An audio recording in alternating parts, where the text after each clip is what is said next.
शुरू अल्लाह का नाम लेकर जो बड़ा मेहरबान नहायत रहम करने वाला है। तो आज हम जिस कंपनी की वैल्यूएशन आपके साथ शेयर करने जा रहे हैं वो टेक्नोलॉजी सेक्टर की कंपनी है नेटसोल।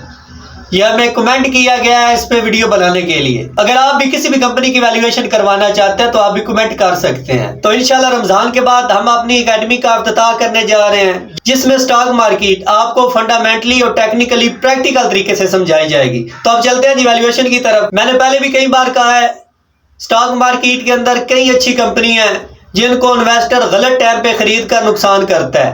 कंपनी ये भी अच्छी है, अपने सेक्टर की अच्छी कंपनी है, लेकिन हमने ये देखना है हमने इसको लेना किधर है। तो इसकी वैल्यूएशन कर लेते हैं और आगे जाके आपको बताएंगे हम इसको किस जगह पे इसका जो शेयर है वो खरीद सकते हैं। इसका जो मार्केट कैप है वो 12 अरब रुपए है। फ्री फ्लोट शेयर इसके पास 30% है और जब मैं ये वीडियो रिकॉर्ड कर रहा हूँ उस वक्त इसकी जो प्राइस है शेयर की वो 135 रुपए है। बुक वैल्यू इसकी 116 रुपए। 2025 का जो दूसरा क्वार्टर है उसमें इसकी अर्निंग बहुत कम हुई है, तकरीबन 30 पैसे हुई है, जिसकी वजह से आपको नजर आ रहा है इसकी जो शेयर प्राइस है वो गिर रही है। तो इसी वजह से इसका जो प्राइस टू अर्निंग रेशियो 35 के लगभग हो गया है।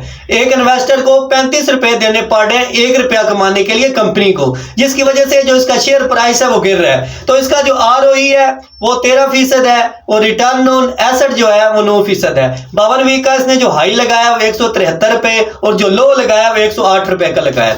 और कंपनी के पास जो एसेट है वो तकरीबन 12 अरब है और इस पे जो लायबिलिटी है वो तकरीबन 3 अरब है। तो सबसे ज्यादा जो मसला मुझे नजर आ रहा है वो इसका ऑपरेटिंग कैश फ्लो में आ रहा है।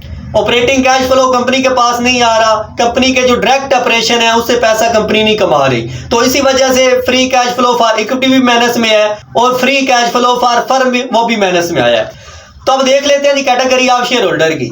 तो डायरेक्टर के पास तकरीबन 1.5% शेयर पड़े हैं और एसोसिएट कंपनीज के पास तकरीबन 66%, लोकल्स के पास 25% और म्यूचुअल फंड और जो मुदारबा है उसके पास तकरीबन 0.72% शेयर पड़े हैं। तो अब चार्ट पे चलते हैं और देखते हैं किधर से हमें ये फेयर वैल्यू पे शेयर मिल सकता है और किधर से हमने इसको बाय करना है। तो फ्रेंड हम चार्ट पे आ चुके हैं, आप देख सकते हैं सेलिंग प्रेशर आ रहा है इस शेयर में। तो इसकी मेन वजह यही है, इसकी अर्निंग कम हुई है। तो फिलहाल अगर आपने न्यू बाइंग करनी है तो आप जो नेक्स्ट सपोर्ट है इसकी 110 और 100 के बीच।